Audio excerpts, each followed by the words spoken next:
¿Qué tal? Buenas tardes. Mi nombre es Enrique Ortiz García, soy divulgador de la historia de México, cronista y escritor. El día de hoy me encuentro en el Archivo Histórico de la Ciudad de México, que es una joya y espero algún día tengan la oportunidad de visitar.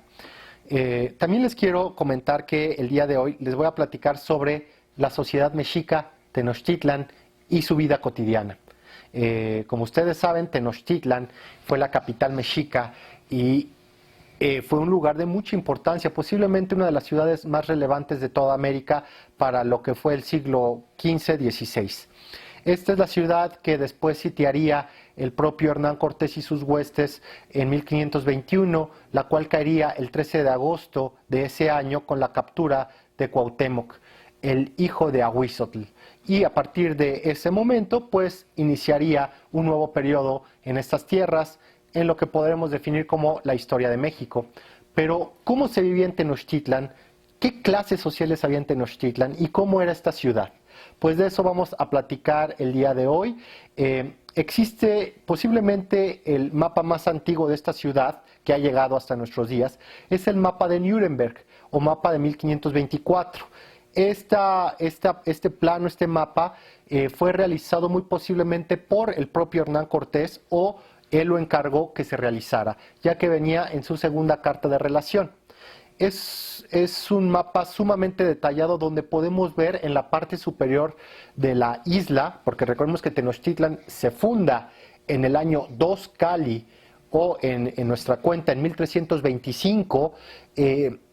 Jesús Galindo, un arqueólogo, e incluso Matos Moctezuma hace alusión a este investigador, comenta que muy probablemente la fecha de fundación fue el 13 de abril.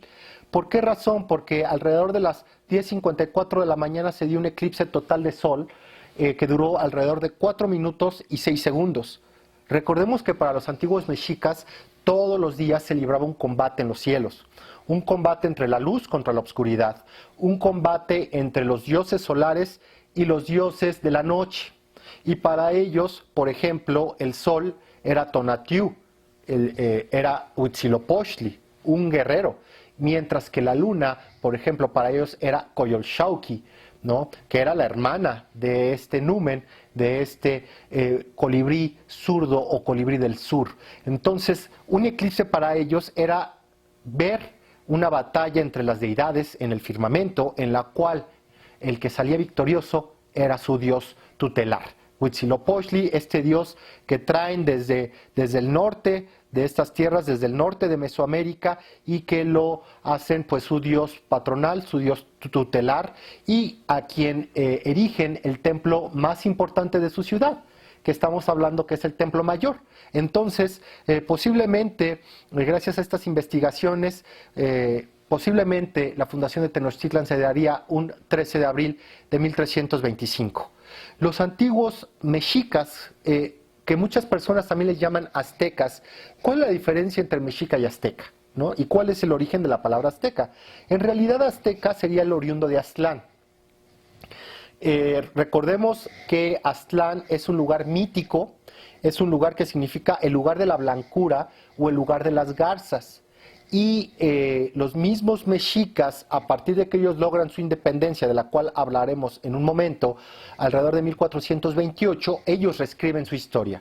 De la mano de grandes jerarcas como Izcóatl, como Tlacaelel o Motecuzoma Ilhuicamina. Evidentemente también participando Totoquihuatzin y el gran Tlatoani poeta de Texcoco, el Acoloa Chichimecatecutli Nezahualcóyotl. Ellos reescriben su historia y ellos son los mismos que empiezan a mencionar a Aztlán como el lugar de su origen. Ellos se designan como un pueblo elegido por los dioses, como un pueblo con una responsabilidad cósmica. Se encargaban ellos de mantener el balance y la armonía dentro de lo que era el universo, dentro de lo que era su visión, su cosmovisión. Entonces, ellos parten de Aztlán alrededor del 1100 después de Cristo. Hay por ahí otras fuentes que comentan que es alrededor del 1065. el chiste es que en aquellos años ellos salen de Aztlán y empiezan a peregrinar, pasan por Chicomostoc, pasan por diferentes lugares, ¿no? Por el Coatepec, pasan incluso por Chapultepec, por Culhuacán, buscando ¿qué? Buscando una señal, un prodigio que su dios Huitzilopochtli, que en aquellos momentos le llamaban Tetzauteotl, el dios portentoso, o que también llevaba el nombre de Mexitli o Meshi, le había prometido a su pueblo, donde ellos vieran una señal, que en pocas palabras sería un águila parada en un opal que sale de un pedregal o un islote en medio de una laguna. Ahí sería donde ellos asentarían su ciudad y su capital. En algún momento de toda esta larga marcha se les presenta Meshi, ¿no? a los caciques, a los sacerdotes, a los teomama de esta peregrinación, y les dice: ustedes no van a ser más aztecas, de ahora en adelante ustedes van a ser mexicas. ¿De dónde viene el término mexica? Pues es el seguidor, el adorador de Mexitli, de Meshi, ¿no? Y entonces, por lo tanto, cuando ellos fundan Tenochtitlan, cuando ellos fundan Tlatelolco, ellos ya podríamos definir que no son aztecas, ellos son mexicas.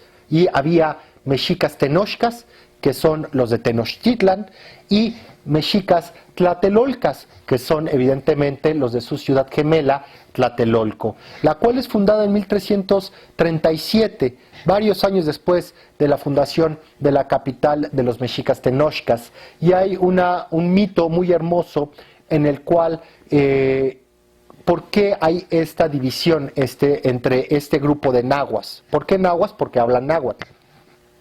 En la cual se les presenta Meshi o Huitzilopochtli con dos atados, dos bultos, y se los presenta a los dos máximos jerarcas de estos grupos, tenochcas y tlatelolcas. Y les dice: por favor, abran estos bultos y cada uno se va a quedar con lo que hay dentro de ellos. El tlatelolca y el tenochca se van con el primer bulto, lo abren y encuentran una piedra verde, un jade. El jade es sinónimo de vida, sinónimo de riqueza y de fertilidad en Mesoamérica. Tenía el jade, las piedras verdes, los chalchihuis, tenían un valor muy superior a lo que era la excrescencia divina, el oro o la plata en estas tierras. Era su valor mucho más alto las piedras verdes, así como las plumas de quetzal y de otras aves. Entonces abren este bulto y encuentran esta hermosa pieza de jade o de piedra verde y se empiezan a pelear por la posición de este objeto. Meshi vuelve a intervenir y dice: ¿por qué pelean por esta pieza si todavía no saben qué hay en el otro bulto? Abren el otro bulto y lo que encuentran son dos palitos, dos míseros palitos para hacer fuego. Lo que es el axis mundi, ¿no? Desde un punto de vista simbólico, lo que es el eje vertical. Y al verlo, los dos jerarcas nahuas siguen peleando por la piedra verde. Finalmente la deidad decide darle a los tenochcas los dos palos para hacer fuego y al tlatelolca la piedra verde. ¿Por qué razón? Porque cuando le dan al tenochca estos dos palitos, significa que ellos van a tener el control del fuego, el control militar, el poderío militar. Mientras que el jade, la piedra verde que se lo dan a sus vecinos del norte, a los tlatelolcas, pues representa la riqueza, representa el comercio. Estos son los dos, digamos, los campos en los que se van a desarrollar ambas ciudades. Tlatelolco con sus grandes gremios de posteca, ¿no? Estos comerciantes de larga distancia y su gran mercado, posiblemente el mercado más grande de América, y Tenochtitlan con sus grandes militares, con sus ejércitos y con su constante expansión militar, que siempre va motivada por una cuestión divina, por una responsabilidad que ellos asumen al considerarse un pueblo elegido por los dioses. Tenochtitlan fue una ciudad en la cual posiblemente vivieron entre 150,000 y hay autores que comentan que hasta 200,000 habitantes, lo cual es poco probable si uno considera su extensión territorial y aparte que no existían viviendas de varios pisos como en la Roma imperial. Podemos quedarnos con un dato de 150,000 habitantes. Estaba dividida en 4 parcialidades o naucámpans. La primera, y esto manejado a través de dos ejes, uno que iba sur-norte, que sería una calzada, que sería la continuación de lo que es la calle de Argentina, República de Argentina, su continuación Pino Suárez y parte de Tlalpan, y esta que continuaba hacia el norte, y de este a oeste, que sería la calle de República de Guatemala, ¿no? Y como esta avenida corre hacia lo que es, atraviesa lo que es el barrio de la Merced, llegando pues prácticamente a lo que es San Lázaro, a las afueras de la ciudad. A partir de estos dos ejes existían 4 divisiones, como lo comentaba, Naucámpans. El primero, que sería el sureste, se llamaría el nombre de Teopan. El que sería el suroeste sería Moyotlán.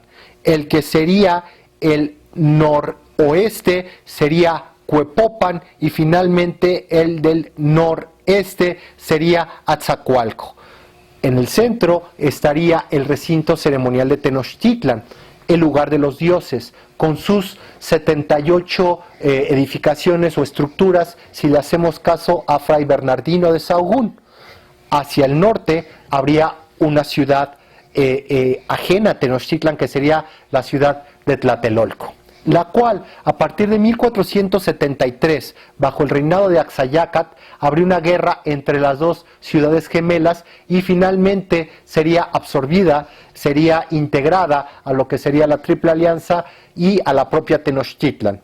Al parecer el problema surge porque Moquihuix, el que era el tlatoani de Tlatelolco, estaba casado con una hermana de Axayácat, que de acuerdo a las crónicas decían que le hedía la boca, que era una mujer sumamente delgada, de pocas carnes, y entonces la trataba muy mal Moquihuix a esta mujer de la nobleza mexica Tenochca, y decían que incluso dormía en el piso, que la golpeaba. De esto se entera su hermano Axayácat, quien era el güey tlatoani de México Tenochtitlan. Güey significa gran, tlatoani viene de tlatoa, que es el verbo de hablar, la palabra, el gran orador, el que posee la palabra. Entonces Axayácat decide invadir Tlatelolco y se da un último enfrentamiento en lo que es el Templo Mayor de Tlatelolco, el cual todavía podemos visitar su zona arqueológica, y ahí está la estructura con sus diferentes etapas constructivas. En la cima de este templo, Moquihuix sube, se pone fuerte en este lugar, se guarnece con sus hombres de confianza, pero finalmente acaba siendo derrotado. Hay dos versiones, una que el propio Axayácat sube al Templo Mayor de Tlatelolco y lo derrota en un duelo a muerte, o la otra que es Moquihuix, al ver que las hordas mexicas entran por el recinto ceremonial de Tlatelolco, decide cometer suicidio y arrojarse desde la cima del Templo Mayor del Güey Teocalli. Entonces, a partir de 1473, Tlatelolco forma parte de Tenochtitlan, de la administración Tenochca, y se le asigna un gobernador a esta ciudad gemela, que también estaba habitada por mexicas que hablaban náhuatl.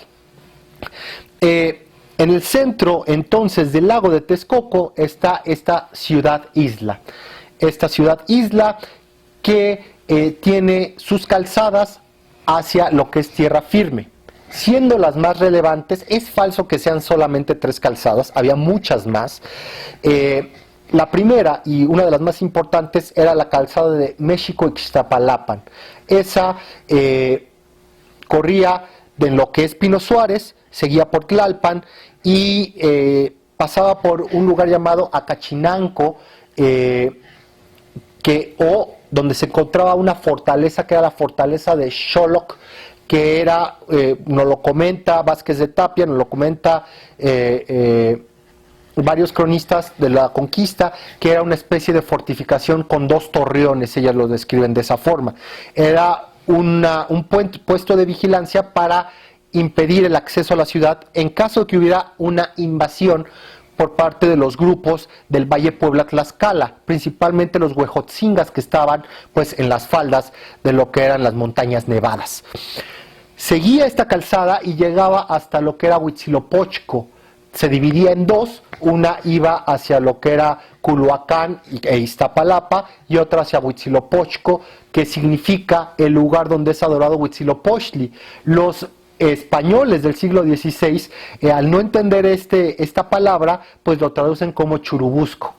Y bueno, esto nos remite al caso de México, ¿no? Que nos han enseñado que en las primarias y en las secundarias que México es una palabra compuesta de mestli, luna, locativo y xicli, ombligo, en el ombligo de la luna. Una teoría que Alfonso Caso y Eulalia Guzmán pues apoyaron en la primera mitad del siglo XX. Sin embargo, hay nuevos investigadores, nuevos arqueólogos como Carlos Javier González, exdirector del Museo de Templo Mayor, que piensan que México no tiene que ver con esta asociación de palabras, sino que viene de la deidad tutelar de los mexicas, Mexitli o Meshi, que significa el lugar del dios Meshi, que no es otro más que Huitzilopochtli, el lugar donde se adora a Meshi. Por lo tanto, podemos tener el lugar donde se adora a Huitzilopochtli, Huitzilopochtli, y el lugar de México donde se adora al dios Meshi, ¿verdad? Esto suena mucho más coherente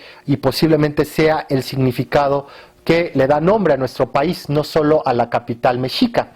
Entonces, esta fue la primera calzada, la que iba México-Iztapalapa. Otra de las calzadas importantes de México-Tenochtitlan era la calzada de México-Tlacopan. Esa misma calzada que corría desde lo que era recinto ceremonial hacia lo que era Popotla y posteriormente Tlacopan o Tacuba. Por esta calzada es por donde escaparía Hernán Cortés un 30 de junio de 1520, en una noche tormentosa, episodio de la historia que pasaría a la posteridad como la Noche Triste. Ahí sufriría justamente en donde se encuentra el templo de San Hipólito, donde estaba la cortadura o puente de los toltecas, ahí sufriría su peor derrota. Había otras, una que iba por ejemplo al Tepeyac, otra que iba a Tenayuca y otra que iba a Azcapotzalco. Entonces eran más de 3 calzadas las que conectaban a la isla con tierra firme. También es importante mencionar que el recinto ceremonial de Tenochtitlan, con sus 78 templos, el más relevante era el Templo Mayor, con una altura hasta la plataforma superior de 45 metros de altura. Estaba coronado por 2 adoratorios, el adoratorio de Tlaloc, la deidad mesoamericana por excelencia, dedicada a la lluvia, a las labores agrícolas, ¿no? El gran patrono de los agricultores por siglos, incluso posiblemente milenios en Mesoamérica, en el altiplano central, y también al sur, lo que era la capilla o adoratorio de Huitzilopochtli, el deidad solar que los mexicas habían traído consigo y que estaba asociada con la guerra, el sacrificio humano y con el sol. También entre estos templos estaba el Calmecac, que era el colegio de los nobles mexicas. También estaba el juego de pelota, el cual ha sido ya descubierto, así como el templo redondo de Hecatquetzalcóatl, que era redondo para que en teoría el viento no interrumpiera su camino, su circulación y continuara. También estaba el Hueyzompantli. Recordemos que en Tenochtitlan había al menos 6 zompantlis. El más grande era el Hueyzompantli, el cual se encontró en un predio de la calle de Guatemala, a unos metros de lo que es el Templo Mayor. Y también había un par de templos de Tezcatlipoca. Debajo de la catedral se encuentra el templo dedicado al sol, el cual todavía se puede ver a través de algunas ventanas arqueológicas. 78 templos son los que existían en este lugar. Y este era el centro del universo dentro de la cosmovisión mexica. Ese era el ombligo del mundo. Hacia arriba había 13 supramundos en donde vivían los dioses, principalmente la pareja Ometeotl, ¿no? La pareja 2, creadora de los 4 Tezcatlipocas, que dan origen pues a toda esta ramificación de una familia divina, al panteón mesoamericano, a los 4 Tezcatlipocas, que era el Tezcatlipoca azul, Huitzilopochtli, Tezcatlipoca blanco, Quetzalcóatl, Tezcatlipoca rojo, Xipetotec, también asociado con Mixcoatl, y finalmente el Tezcatlipoca negro, el cual es el espejo de obsidiana humeante, una de las deidades más importantes en el panteón mexica. Y hacia abajo pues tenía los 9 inframundos, el cual el último pues era el Mictlán, la casa de todos, donde gobernaba la pareja de Mictlantecutli y Mictecacihuatl. Ahí es a donde iban los muertos. Sin embargo, había otros lugares, dependiendo el tipo de muerte que tenías, era al lugar al que ibas a ir. Por ejemplo, los guerreros que morían en combate o en sacrificio iban al Tonatiuhichan y acompañaban al sol del amanecer al cenit. Las mujeres que morían dando a luz durante su primer parto, del cenit al anochecer. Por ejemplo, aquellos que morían ahogados o alcanzados por un rayo, un relámpago, o que tenían hidropesia o alguna enfermedad cutánea, iban a Tlalocan, al paraíso de Tlaloc. Entonces, esta es la importancia del templo mayor y el recinto ceremonial. Es el centro del universo para los mexicas. Recordemos que ellos son un pueblo elegido. También algo relevante de comentar es el símbolo, este portento de un águila parada sobre un nopal que surge de un pedregal en un ambiente lacustre. Y esto nos daría símbolo, bueno, lo que es nuestro escudo nacional, esto nos daría lo que es nuestro escudo nacional mexicano. Sin embargo, en el pico, el águila lleva una serpiente que al parecer esto es un agregado del siglo XVI, porque realmente cuando uno ve una de las piezas más importantes de la historia mexica, el Teocalli de la Guerra Sagrada Mexica, que fue encontrado en el Palacio Nacional y que se encuentra en la Sala Mexica del Museo Nacional de Antropología, ahí lo que podemos ver en la parte posterior es un águila parada evidentemente en un nopal que tiene muchas tunas. Las tunas se asemejan a corazones humanos, tienen plumas de águila y punzones de hueso los atraviesan. El nopal nace de las fauces de Tlaltecutli, la deidad de la tierra, que surge entre las aguas de un lago. Y quien está parado en este nopal pues es el águila, que de acuerdo a la visión de los antiguos mexicas era el ave que volaba más cerca del sol. Es la representación totémica de Huitzilopochtli. Y las tunas, como ya dije, son corazones humanos. Entonces nuestro símbolo nacional, nuestro escudo nacional no es otra cosa más que una ofrenda. Su origen se encuentra en una ofrenda hacia el dios solar, hacia Meshi Huitzilopochtli. Y las tunas representan estos corazones humanos. Sin embargo, no hay serpiente. ¿Qué lleva el águila en el pico? El Atl Tlachinoli, que son 2 listones que se entrelazan, uno de agua, uno de fuego, y representa la guerra sagrada mexica. Eso es lo que en realidad tenía el águila en su pico. Si uno revisa códices postcortesianos, por ejemplo el Códice Mendoza, el águila no lleva nada, y si uno revisa lo que es el Códice Durán, podemos ver que el águila no lleva serpiente, sino que lo que lleva es un ave de plumaje galano, que es de plumaje hermoso, ¿no? Incluso en varias crónicas se sabe que el águila está parada en un lugar de la blancura, donde hay peces blancos, sauces blancos, y el agua es cristalina, transparente, haciendo alusión a este lugar mítico de Aztlán. Entonces, no cabe duda que la serpiente, la víbora que lleva el águila, posiblemente sea un anexo, una implementación posterior en el siglo XVI. Ahora me gustaría platicarles de las clases sociales. ¿Quién estaba en la cima de la jerarquía mexica? Pues el Huaytlatoani, y abajo, de inmediato, el Cihuacóatl, que sería, digamos, el segundo al mando en Tenochtitlan. Como ustedes saben, el Huaytlatoani tenía que ser un gran guerrero, probado en batallas, tenía que tener dotes de oratoria, dotes de política, y también era muy relevante porque él era el sumo sacerdote de Tenochtitlan. Todos los gobernantes de Tenochtitlan provenían de una misma familia. Una misma familia fue la que gobernó Tenochtitlan desde 1325 hasta 1521, incluso después, ya que recordemos a Isabel Moctezuma, a Pedro Tlacahuepatzin Moctezuma, hijos directos de Motecuzoma Xocoyotzin, que siguen siendo caciques de pueblos indígenas, como Tula, y algunos otros lugares. Entonces es una sola familia. El Güey Tlatoani, su color es el color turquesa, lleva una xihuitzoli, que es una diadema de oro y turquesas, y lleva una xiutilmatli, que es una tilma color turquesa. Generalmente se le representa portando una fisga hacia abajo. ¿Por qué una fisga? Esto no es una lanza de guerra, esto una fisga para pescar, que hace alusión a que su señorío se encuentra en una ciudad lacustre, en una ciudad enclavada en lagos, ¿verdad? Él era la máxima autoridad y el máximo general de los ejércitos mexicas.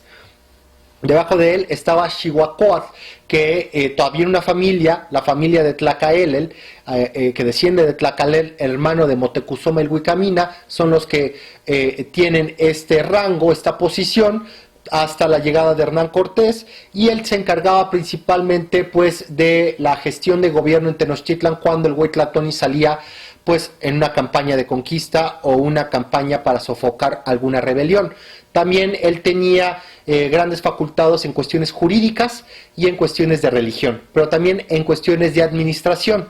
Al parecer él también era responsable de la captación de tributos, ¿no? Esa era la importancia. Debajo de estos dos señores se encontraba lo que eran los tecutlis, los señores, y ellos, a través de grandes hazañas o hechos, ya fuera en guerra o también grandes logros administrativos, llegaban a estas posiciones muy encumbradas. Ellos tenían derecho a tener tierras propias, que se lo trabajaban plebeyos, los famosos mayeque. También ellos tenían el derecho de poder comer y visitar las casas reales, tenían el derecho de usar vestimentas de algodón con hermosos bordados, con hermosos labrados, y también tenían derecho a tener una esposa, pero muchas concubinas, ¿verdad? También ellos, en tiempos de guerra, eran los que dirigían a los ejércitos de la Triple Alianza. Principalmente se dedicaban estos tecutlis a lo que era la administración, ¿no? Podían ser incluso gobernantes de pequeñas poblaciones, o también se dedicaban a lo que era la guerra. Entonces esas eran sus máximas funciones, sus funciones más importantes: la administración del tributo, la administración de un señorío, de un pueblo subyugado, pero al mismo tiempo, cuando era la temporada de guerra, que era cuando se recolectaba la cosecha, que estamos hablando septiembre, octubre, hasta lo que sería marzo, abril, que nuevamente empieza la temporada de siembra. Ese era el periodo de la guerra, en la temporada seca, cuando no había lluvia y cuando los caminos no se enlodaban, cuando la lluvia permitía que los ejércitos pues marcharan dentro de lo que era Mesoamérica. Entonces, debajo de los tecutlis estarían los nobles, los pipiltin o pilis. Ellos pues pertenecían también a la nobleza mexica. Ellos formaban parte de la aristocracia mexica, y generalmente los pilis o pipiltin eran los hijos de los tecutlis. Pero recordemos que en una sociedad como la de los mexicas, la importancia radicaba en las hazañas y en tus acciones, y en cómo estas acciones beneficiaban a tu sociedad. En tiempos de los mexicas no tenía gran mérito el poder acumular grandes riquezas. El gran mérito radicaba en ser grandes guerreros, en ser grandes administradores y en ser muy eficientes en todas estas labores burocráticas que requería el imperio. Principalmente la recolección del tributo y la administración y gestión de lo que eran pueblos subyugados. No todos de estas poblaciones se les asignaba un tecutli o un gobernante militar. En algunas ocasiones se permitía que la familia reinante conservara estos privilegios y que simplemente apoyaran pues a lo que eran a los señores de la Triple Alianza. Posteriormente, debajo de lo que era la nobleza, se encontraba una clase emergente, una clase nueva que estaba adquiriendo muchísimo poder, que se llamaban los poxteca. Estos trabajaban a través de gremios. ¿Y quiénes eran los poxtecas? Los poxtecas eran los que manejaban el comercio a largas distancias. Ellos viajaban hasta lo que era Tehuantepec, Xoconoxco, las provincias, incluso que ya estaban en la frontera con los reinos mayas, ¿no? Por ejemplo, Xicalanco, que era la gran puerta de intercambio entre los señoríos mayas y el altiplano central, ¿no? Ahí es donde iban estos personajes con caravanas de miles de personas, con militares, con los famosos tlameme, que eran los cargadores, ¿no? Que usaban su mecapal hecho de fibra de isle tejido y la colocaban en su frente, y de esta forma transportaban todo lo que eran las mercancías. ¿Y qué iban a buscar a estas regiones tan remotas, ¿no? Que era el Soconusco, pues bueno, ya casi la frontera con Guatemala. ¿Qué iban a estos lugares a buscar? Pues iban a buscar la materia prima, que era de suma importancia para las clases altas, para los miembros de la Triple Alianza. Por ejemplo, la piedra verde, por ejemplo, las plumas de quetzal, las pieles de jaguar, también el famoso cacao, ¿no? Que se utilizaba a manera de unidad monetaria en lo que eran los grandes mercados del altiplano. También traían de ahí, de algunas regiones, por ejemplo, del Totonacapan, lo que era el norte de Veracruz, lo que era el algodón, lo que era la miel, todos estos bienes, la materia prima la traían desde aquellas regiones tan apartadas y llegaban a lo que era Tenochtitlan, Tlatelolco, Texcoco, Tlacopan, y ahí los grandes orfebres, los grandes artesanos, los grandes lapidarios transformaban esta materia prima en hermosas piezas de arte, desde el oro, en hermosos besotes, orejeras, collares, en besotes, lo que era la piedra verde y lo que era el ámbar, ¿no? Entonces, ¿por qué traían estas piezas al centro de México?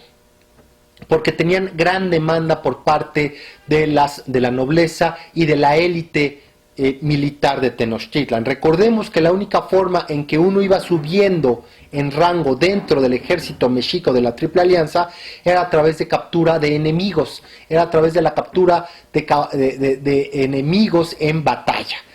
También otra forma era a través de proezas en el campo de batalla, por ejemplo, ser el primero en entrar, superar las fortificaciones de una ciudad enemiga, salvarle la vida a un Huaytlatoani, salvarle la vida a varios compañeros en batalla, realizar un duelo personal, un duelo 1 a 1 en campo de batalla y derrotar a grandes campeones o capitanes enemigos. Y conforme uno fuera avanzando en el escalafón militar, se te iban dando este tipo de riquezas.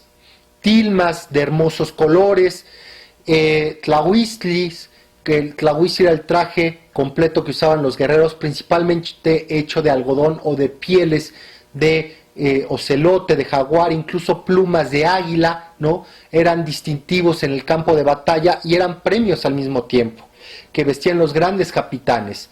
También, por ejemplo, los nobles eran aquellos que podían usar tanto besotes, orejeras, navigueras hechas de oro, de plata y de piedra verde. Un plebeyo no tenía el permiso de usar esto.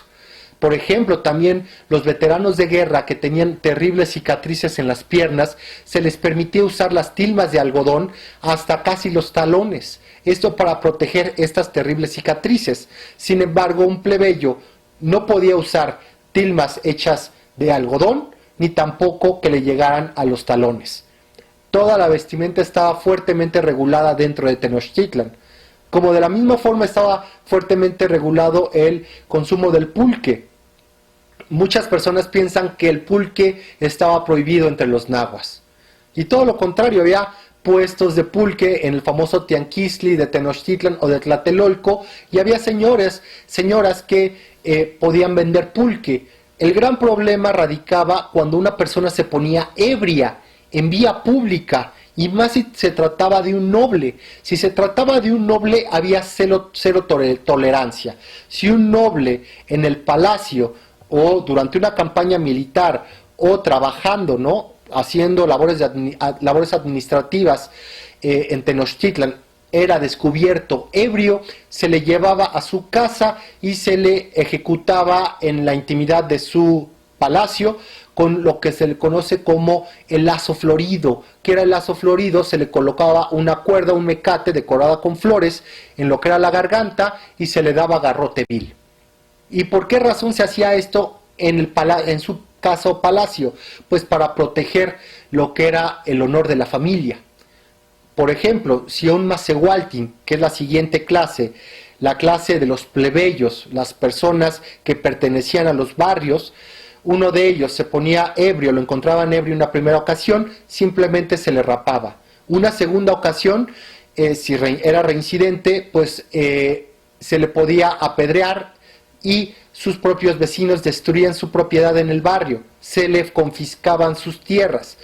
Y si ya seguía reincidiendo una tercera ocasión, pues en ese momento ya se le ejecutaba, se colocaba su cabeza entre dos piedras pesadas en lo que era un mercado y ahí se le destruía el cráneo. Entonces, como ustedes pueden ver, había muchísima menos tolerancia para la nobleza, para los señores que manejaban realmente el estado Tenochca, que para un plebeyo. ¿Por qué razón? Porque los nobles y los señores, los Tetehuctin, eran el ejemplo social, ¿sabes? Un ejemplo de virtud, un ejemplo de cero corrupción y un ejemplo de eficiencia. Y podemos platicar ahora de las instituciones educativas. Los nobles y uno que otro plebeyo que tenía pues ciertas características sobresalientes podía entrar al Calmecac. Al parecer solamente había un Calmecac en Tenochtitlan y se encontraba dentro del recinto ceremonial de Tenochtitlan. Todavía se puede visitar debajo del Centro Cultural España. Pueden acceder por la calle de República de Guatemala. Entran al sótano y ahí van a ver parte de los vestigios del antiguo Calmecac, el Colegio de los Nobles Mexicas. Ahí los nobles y los hijos de los gobernantes iniciaban al parecer su educación alrededor de los 9 o 10 años. ¿Por qué razón? Porque tenían muchísimo más que aprender en este lugar, mientras que los plebeyos y los Macehualtin iniciaban su educación alrededor de los 14, 15 años, cuando entraban a la adolescencia. ¿Y a cuál institución entraban ellos? Ellos entraban al Tepochcali, la Casa de la Juventud. Y cada barrio al parecer tenía una o varias casas de la juventud. Por lo tanto había varios institutos de estos en todo lo que era la isla de Mexico-Tlatelolco. Sin embargo, solo un Calmecac. En el Calmecac, quienes llevaban la educación eran solamente sacerdotes. Se le conocía como la Casa del Llanto, porque los jovencitos de la nobleza constantemente se les enseñaba a infligirse daño en su cuerpo a manera de penitencia y usando lo que eran las espinas de maguey. Ellos perforaban lo que eran los lóbulos de sus orejas, sus genitales, sus piernas, su lengua, su nariz, sus brazos, para que constantemente ofrendaran la sangre a los dioses. También sabemos que ellos por las madrugadas iban por la leña de los templos o a esta hora se ponían a barrer los templos. Por lo tanto, nunca tenían un descanso continuo de 8 horas. Siempre tenían que pararse a recoger leña, a atender los templos, los braseros y también a bañarse en agua fría, ¿no? A medianoche eso era una práctica común. Este Calmecac que estaba... su protector era el dios Ejecatl-Quetzalcóatl, la deidad Ejecatl-Quetzalcóatl, responsable de la sabiduría, responsable de la creación, el gran protector de la humanidad y también asociado con los vientos, por eso Ejecatl. Mientras que por el otro lado, el Tepochcali, su deidad patrona era Tezcatlipoca, el espejo humeante de obsidiana, también conocido como el joven, el Tepochtli, también conocido como el guerrero Yaoyotl, personaje que encarnaba las virtudes de la juventud, de la eterna juventud, el valor marcial, el arrojo en batalla, la belleza incluso masculina. También deidad responsable de la trascendencia y de cómo cambiaba todo el destino. Incluso se le llamaba Moquequeloa, el burlón, se burlaba de la humanidad, se burlaba del destino del hombre, porque al mismo tiempo protegía al Huitlatoani, y el Huitlatoani pedía que no cambiara su destino, pero al mismo tiempo era el protector de los Tlacotin, los esclavos, y los esclavos pedían constantemente a Tezcatlipoca que cambiara su destino. Por lo tanto, la impermanencia se materializa, la impermanencia mesoamericana se materializa, en lo que es esta deidad, Tezcatlipoca, quien ve toda la humanidad, quien ve el tiempo y todos los lugares, omnipresente a través de su espejo de obsidiana.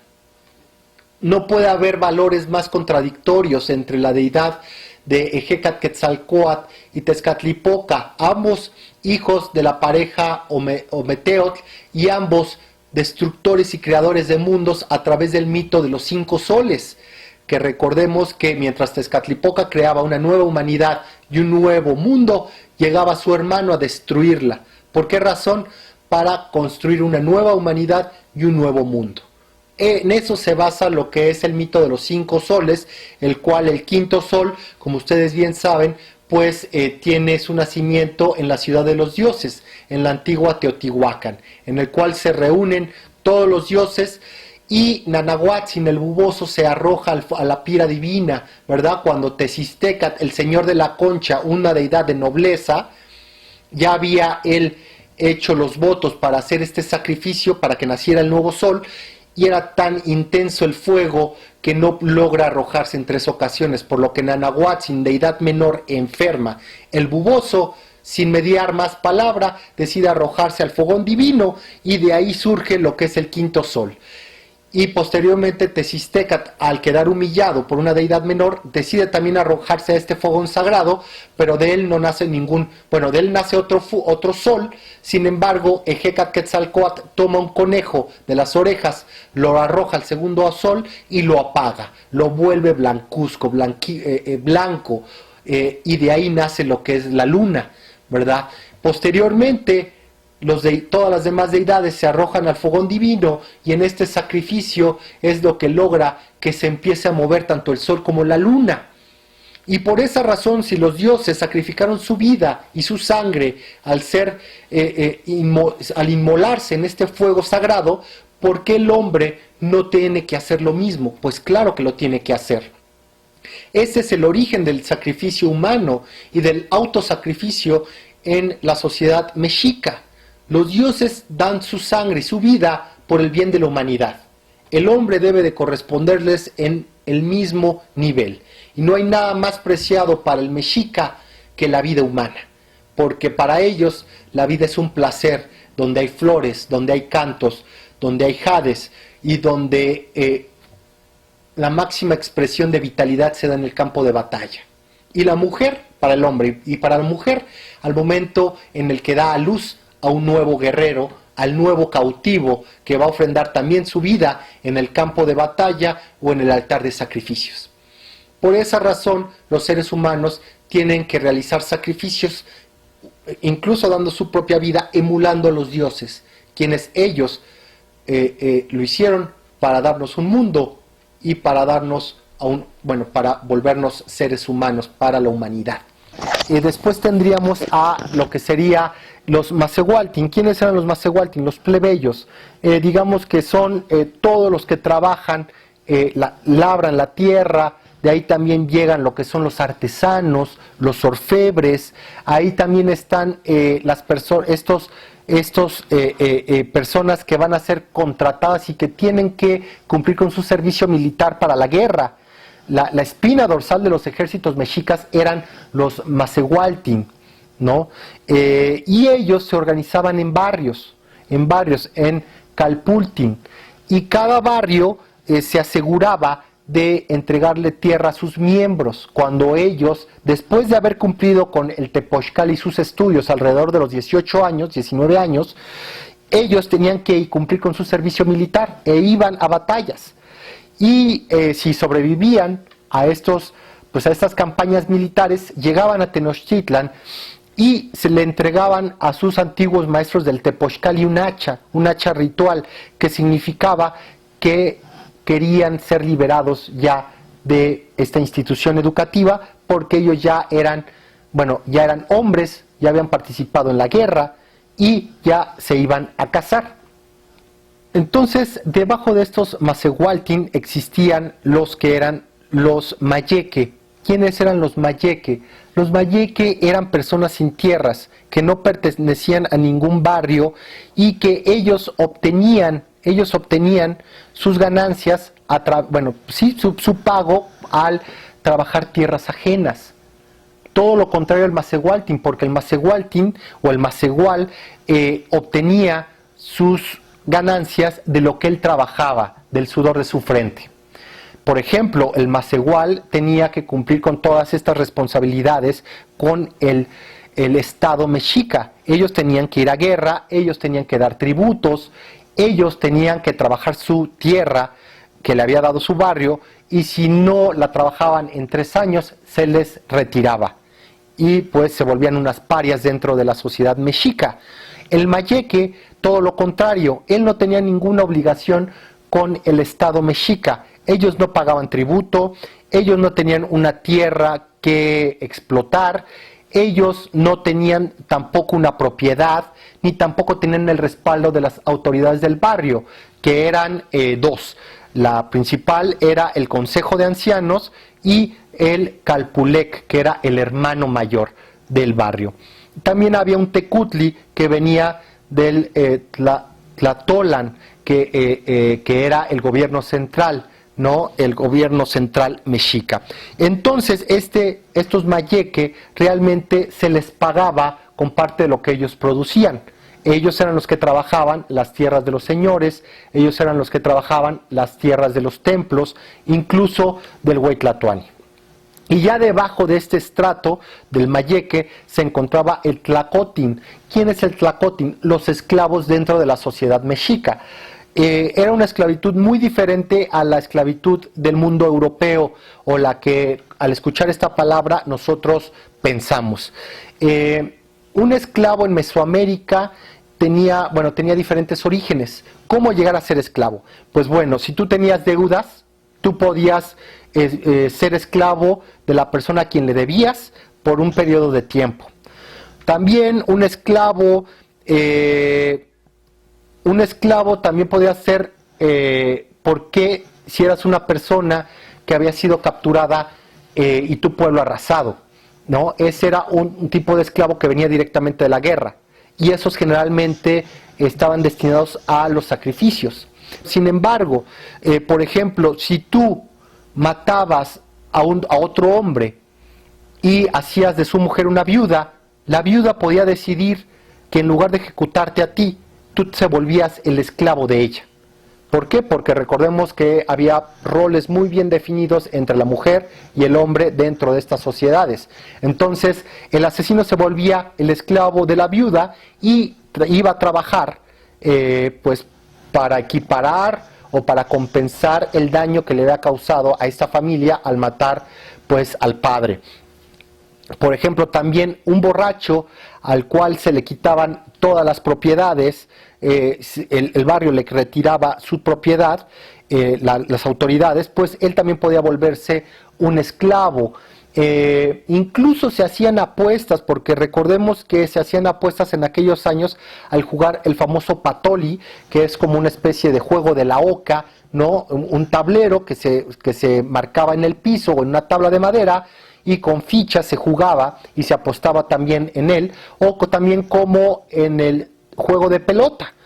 Si una persona quería seguir apostando y ya no tenía que apostar, él mismo se podía dar en apuesta, y si perdía, se volvía el esclavo del ganador, ¿verdad? Entonces, aquí en Mesoamérica los esclavos podían tener derecho a acumular riquezas. Ellos tenían su propia propiedad y se les respetaba, porque incluso sabemos que los propios esclavos, al acumular riquezas, podían comprar su libertad, ¿no? También el esclavo tenía un derecho a no ser mutilado y tampoco ser asesinado, ya fuera por la furia de su dueño, o que fuera llevado a un templo a ser sacrificado. ¿Quiénes eran los esclavos que eran sacrificados? Si un esclavo de la ciudad era vendido en 3 ocasiones, ¿por qué? Por mal comportamiento, por rebeldía, por ser conflictivo, se le podía comprar ya por los pochtecas o los sacerdotes para ser sacrificado, pero no antes. Así como también guerreros de poblaciones subyugadas, guerreros de poblaciones derrotadas, incluso niños y mujeres de este tipo de poblaciones. Ellos tenían otro tipo de atribuciones dentro de la ley de los mexicas, y ellos sí podían ser sacrificados en algún templo, ¿verdad? Entonces, estos son los diferentes estratos sociales dentro de lo que es la sociedad mexica. Cabe mencionar que la educación, los primeros años de la educación le impartían los padres, el padre y la madre. Hay una hermosa lámina del Códice Mendocino donde podemos ver cómo cada niño, dependiendo su edad, qué tipo de actividades él realizaba y al mismo tiempo cuáles eran los castigos que le daban. Por ejemplo, a un niño de 11 años comía una tortilla y media, igual una niña, tortilla y media, y al niño que se portaba mal, sus padres lo ponían a oler chiles que se quemaban en el fuego. En esta bella ilustración podemos ver cómo a la niña solamente se le amenaza con que si no se porta bien, se le pondrá a oler estos chiles.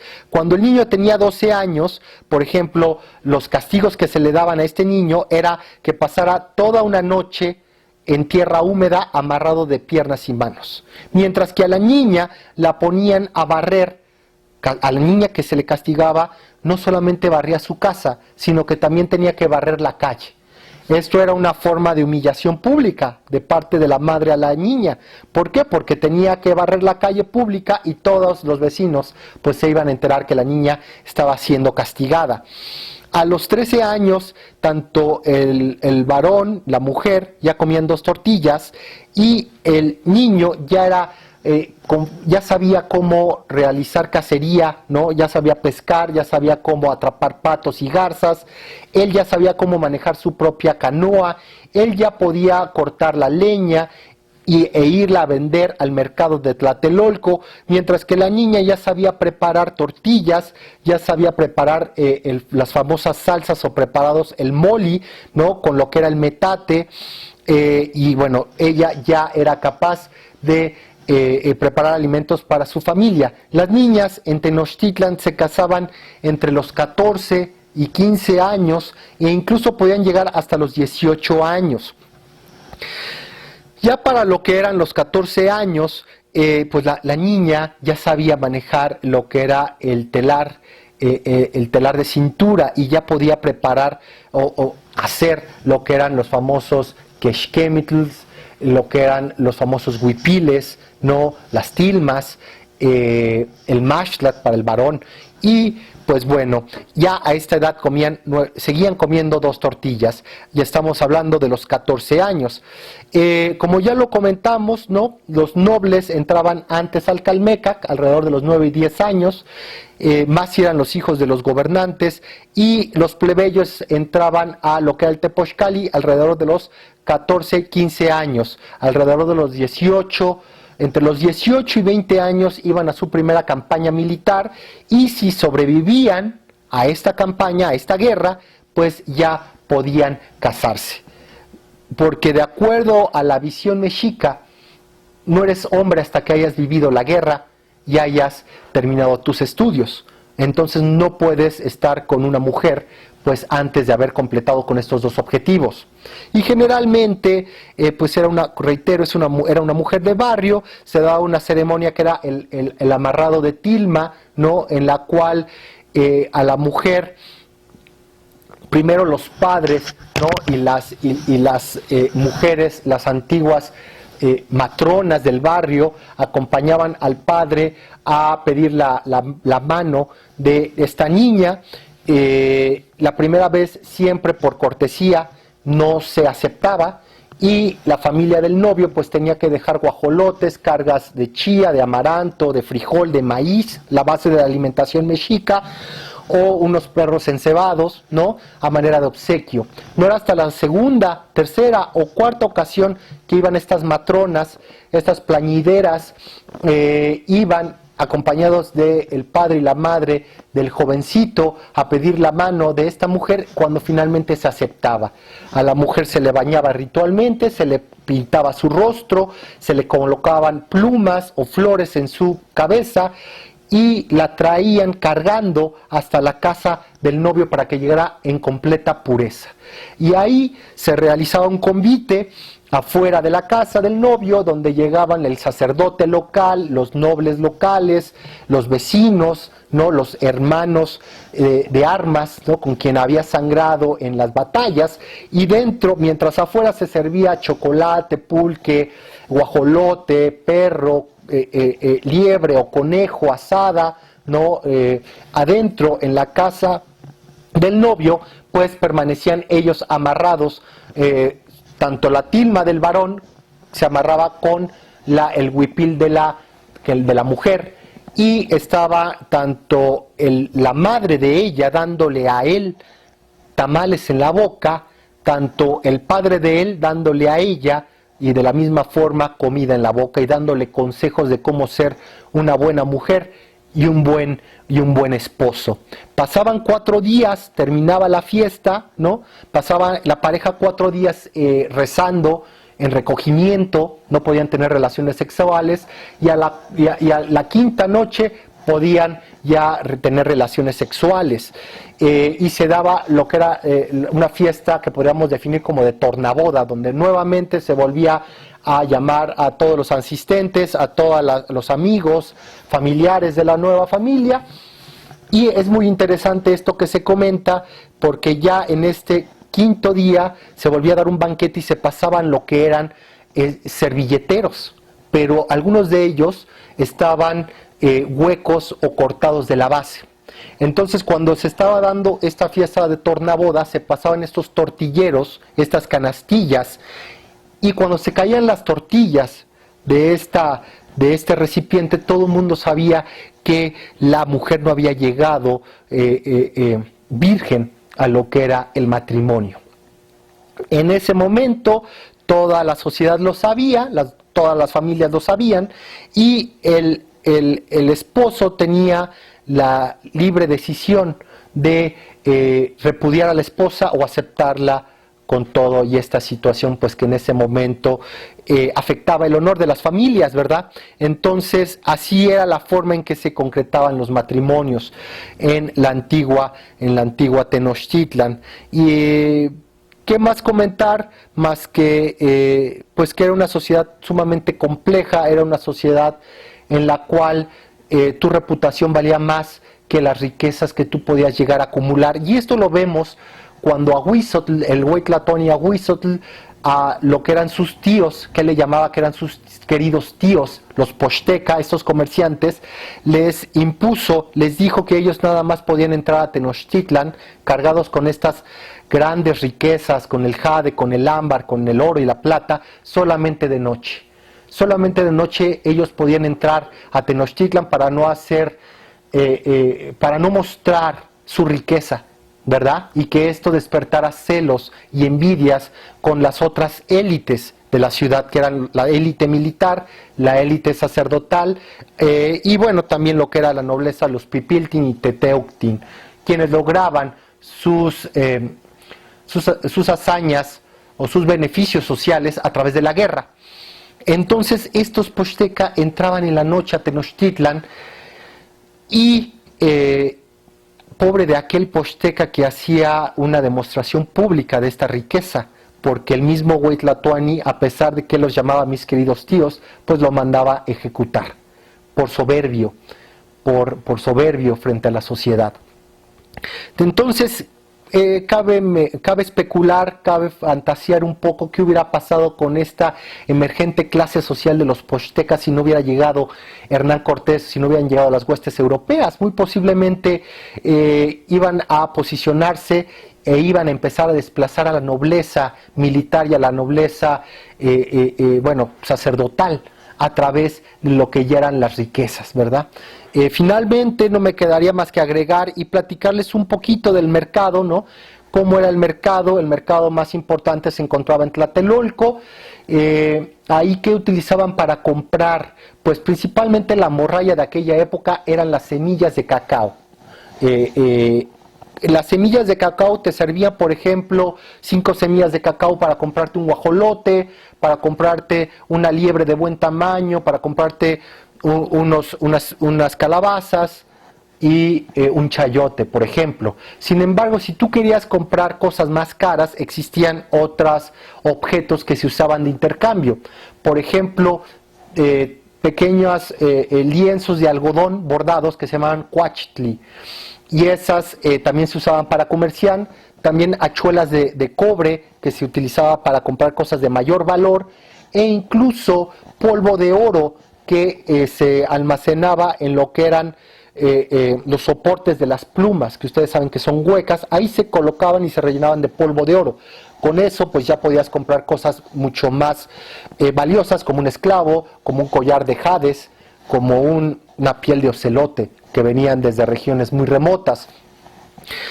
Los mercados no solamente eran el lugar de intercambio, los mercados también eran donde se realizaban los castigos públicos, donde los borrachos, las alcahuetas, los adúlteros, los corruptos eran ejecutados a la vista de toda la población. También en los mercados había 3 jueces que trabajaban desde el amanecer hasta el anochecer. Personas de nobleza que estaban ahí para resolver cualquier problema de corrupción, de fraude, de pelea, de robo, ¿verdad? De acoso dentro de los muros del mercado. Había 3 para que nunca las decisiones que ellos tomaran fueran igualitarias. Siempre su dictamen iba a ser de 2 contra 1 o de 3 o de todos hacia un dictamen y ninguno apoyando el otro. Entonces, ahí por ejemplo sabemos que los antiguos nahuas sí hacían alguna especie de fraudes o hacían alguna especie de mañas. Por ejemplo, las semillas de cacao asadas, ¿no? Las vaciaban y las rellenaban con tierra húmeda o con el hueso de aguacate molido.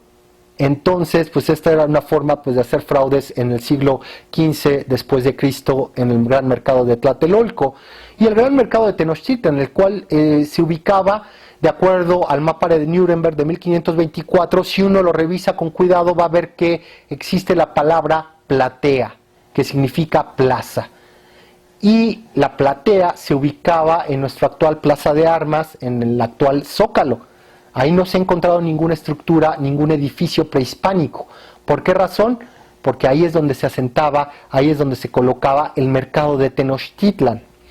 De la misma forma, en este mapa de Nuremberg de 1524 podemos ver bien claro el palacio de Moctezuma, las casas nuevas de Motecuzoma, ahí se alcanza a leer la frase, y a lo que sería el oriente de este gran palacio podemos ver lo que es el zoológico de Moctezuma. Vamos a ver lo que son un espacio, un predio con diferentes divisiones donde podemos ver aves, donde podemos ver incluso este zoológico de seres humanos de Moctezuma, donde estaban los albinos, los jorobados, los enanos, las personas con deformaciones. Ahí podemos ver las siluetas de estas personas. Contrario a lo que muchas personas comentan, que el zoológico de Motecuzoma se encontraba en los terrenos del antiguo convento grande de San Francisco, en la calle actualmente Eje Central y Madero, pues al parecer realmente lo que era el zoológico de Motecuzoma pues se encontraba al oriente de lo que sería Palacio Nacional, lo que sería la calle de Correo Mayor, en la calle de Jesús María, en algún lugar de esta parte de la ciudad. Ahí se encontraría la Casa de las Bestias, la Casa de las Aves de Motecuzoma. Bueno, no me quedaría más que agradecer al Archivo Histórico de la Ciudad de México, quien apoyó esta conferencia sobre esta probadita sobre la sociedad mexica, sobre los estratos sociales y Tenochtitlan en el siglo XV y XVI. Y muchas gracias. Espero les parezca relevante esta charla e interesante. Muchas gracias y pues bueno, seguimos en contacto. Espero me puedan seguir en mis redes sociales, que es @Cuauhtémoc-1521 y en Facebook El Espejo Humeante. Muchas gracias y buena tarde.